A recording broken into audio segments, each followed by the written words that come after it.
Jack Elam truly hated him more than anyone. Jack Elam was born William Scott Elam on November 13th, 1920 in Miami.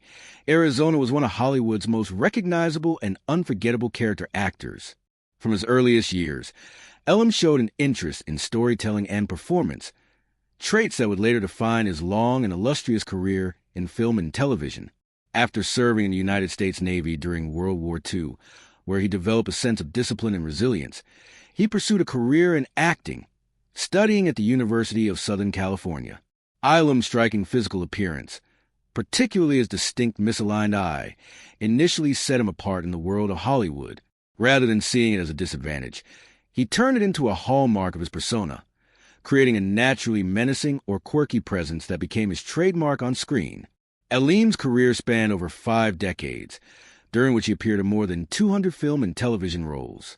He became especially famous for his work in westerns, a genre that seemed almost tailor-made for his rugged, unconventional look and commanding presence. Films such as Once Upon a Time in the West, 1968, Support Your Local Sheriff, 1969, and The Night of the Grizzly, 1966, cemented his reputation as the quintessential bad guy. Though Elam often brought a unique mix of menace and humor to his characters, audiences were drawn not just to his villainous roles, but also to the subtle humanity he occasionally infused into them, making him a deeply memorable presence in every story he graced. Beyond his work in westerns, Jack Elam displayed remarkable versatility, moving effortlessly between genres. He appeared in comedies, dramas, and even family-friendly films, proving that his talent could transcend typecasting. His collaborations with other iconic actors and directors of his era showcased his professionalism and the respect he garnered in the industry. Elam's appearances on television were equally prolific, including roles in series such as Gunsmoke, Bonanza, The Twilight Zone, and The Lone Ranger, where he left an indelible mark on American pop culture. In 1974 to 1975, Jack Elam took on the role of Zach Wheeler in the memorable, if short-lived, comedy series on ABC called Texas Wheelers.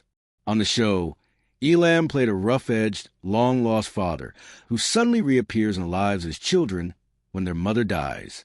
The story revolved around Zach's unorthodox attempt to raise 4 children he barely knew, which gave Elam both comedic timing and the opportunity to play a character who was full of flaws, yet had a surprising amount of heart.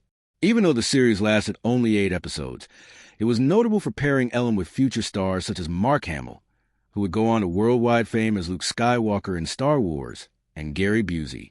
Even though Texas Wheelers struggled with very low ratings and was quickly canceled, critics admired Elam's performance, noting that his rugged persona and eccentric screen presence added a unique layer to the family-centered comedy.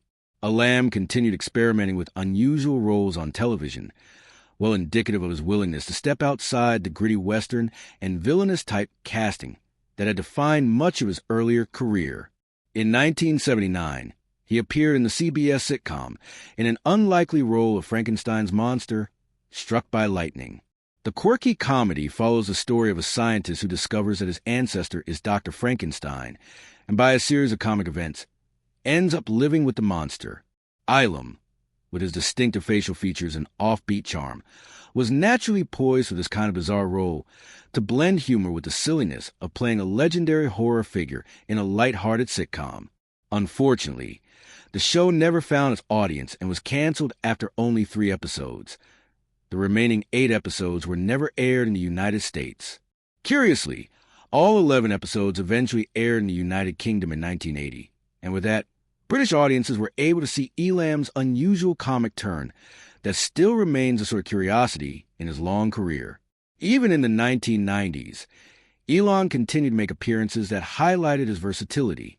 He took on the role of Hick Peterson in a first-season episode of the hugely popular sitcom Home Improvement, the episode entitled Birds of a Feather Flock to Taylor. Season 1, Episode 20, gave Elam the chance to share the screen with another Hollywood legend, Ernest Borg. The storyline focused on eccentric characters and their humorous relationships with Tim Allen's Taylor family, while Elam's performance reminded audiences that his comedic instincts were still sharp.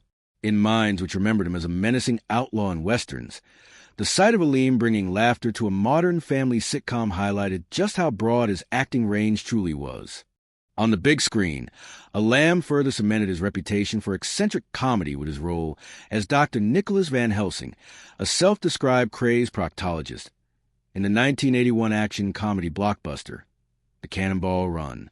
The film, directed by Hal Needham, featuring an all-star cast that included Burt Reynolds, Dom DeWeese, and Farrah Fawcett, was a rollicking cross-country car race filled with slapstick humor and outrageous characters. Elam's performance as the eccentric doctor stood out as one of the film's most offbeat highlights, underlining his gift for turning even the smallest role into something memorable. So well-received was the portrayal that Elam reprised the role 3 years later in the sequel Cannonball Run to 1984, once again delighting audiences with his wildeed antics and comedic unpredictability. In 1986, Elam appeared in The Aurora Encounter, a film often categorized as a weird Western because of its unusual blending of Western themes with science fiction. In this production, Elam played Charlie Henkins, a town drunk whose eccentric behavior contributed to the film's offbeat tone. It was during the making of this movie that Elam experienced one of the most profound personal connections of his life. On set, he met Mickey Hayes, an 11-year-old Texas boy who suffered from progeria, a rare condition that causes rapid aging. Despite their differences in age and life circumstances, Elam and Hayes formed an extraordinary bond. Their friendship was later chronicled in the 1987 film I Am Not a Freak, which showed just how deeply the two cared for each other and how Elam's warmth and humanity shone through off-screen just as brightly as his charisma did on. Elam once remarked in what may be an apocryphal but widely repeated quote, "You know, I've met a lot of people, but I've never met anybody that got next to me like Mickey." The relationship revealed an unusually tender and compassionate side to Elam that audiences rarely saw when he played tough guys. That same year, Elam expanded his television, resumed once again by co-starring in the comedy series Easy Street.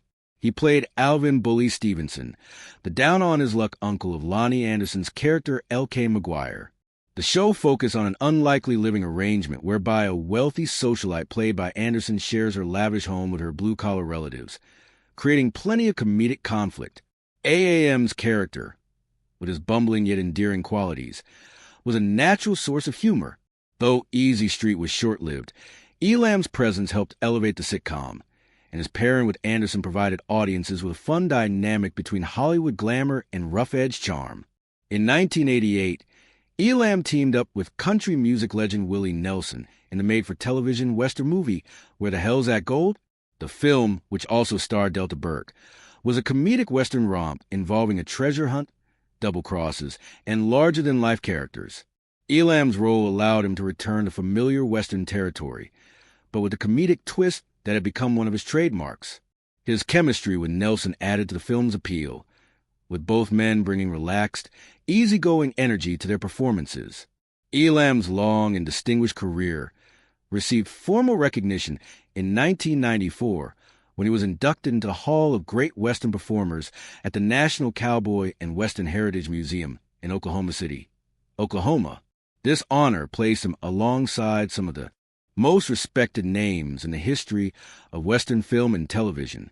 The induction was a fitting tribute to an actor who had not only defined himself through unforgettable villainous and comic performances, but had also contributed to the enduring legacy of the Western genre. For fans and colleagues alike, Elam's recognition in the Hall of Great Western Performers served as a testament to his versatility, longevity, and the indelible mark he left on American entertainment. When people think of Jack Elam, they often remember his signature lazy eye, his grizzled face, and his ability to steal nearly any scene he was in, whether as a villain in a Western or as a comedic old-timer later in his career. But behind the scenes, Elam was known as a man who spoke his mind without hesitation. He had strong opinions about nearly everyone he ever worked with, and one actor who particularly rubbed him the wrong way was none other than Gary Cooper, the legendary star of classic Hollywood westerns and dramas. Gary Cooper was celebrated as one of the greatest screen icons of his generation. He was famous for his quiet dignity, his understated style, and his ability to convey strength with just a few words. To many, he was the very definition of a Western hero. But to Jack Elam, Cooper represented almost everything he disliked about Hollywood's golden age leading men.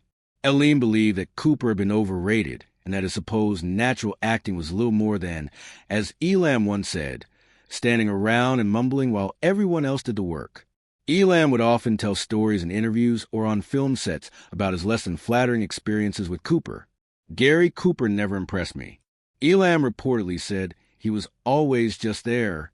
You'd have these great character actors carrying a scene, giving everything they had, and Cooper would just mutter a line in that low voice of his, and the critics would call it brilliant. I never saw brilliance. I saw a guy who got by on looking good in a cowboy hat. Part of Elam's disdain came from what he considered Cooper's lack of work ethic.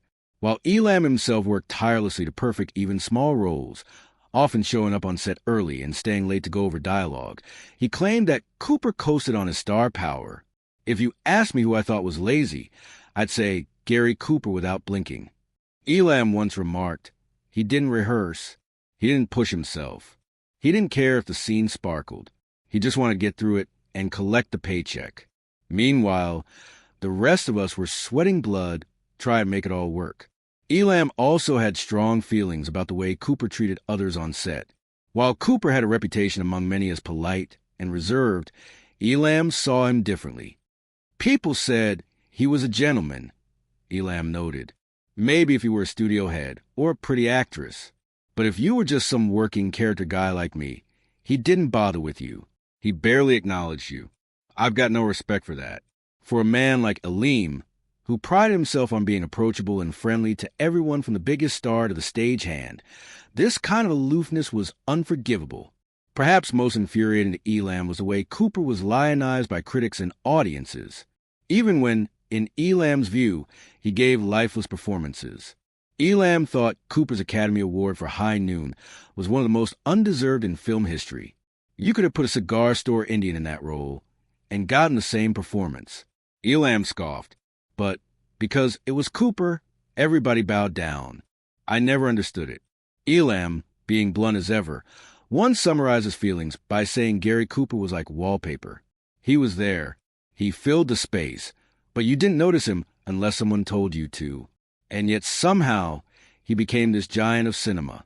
To me, that says more about Hollywood's obsession with looks than with talent. For all his criticisms, though, Elam conceded that Cooper had his loyal following and that his image as a tall, stoic cowboy was something the public lusted after. But that did not stop Elam from voicing his discontent. He was the American hero. Sure, Elam admitted, but only because people wanted to believe in that image. He wasn't the best actor, not by a long shot. He wasn't even the best actor in most of his movies, but he looked the part, and that was enough for the studios. At the core of Jack Elam's disdain for Gary Cooper was his lifelong frustration with Hollywood's propensity to deify leading men at the expense of the gritty, hard-working character actors who gave films their soul. To Elam, Cooper symbolized that imbalance, the unfairness of a system that rewarded looks and aura over depth and sweat. And for a man like Jack Elam, who built his career on sheer will and an iron work ethic, that was something he could never forgive. Jack Elam was married twice.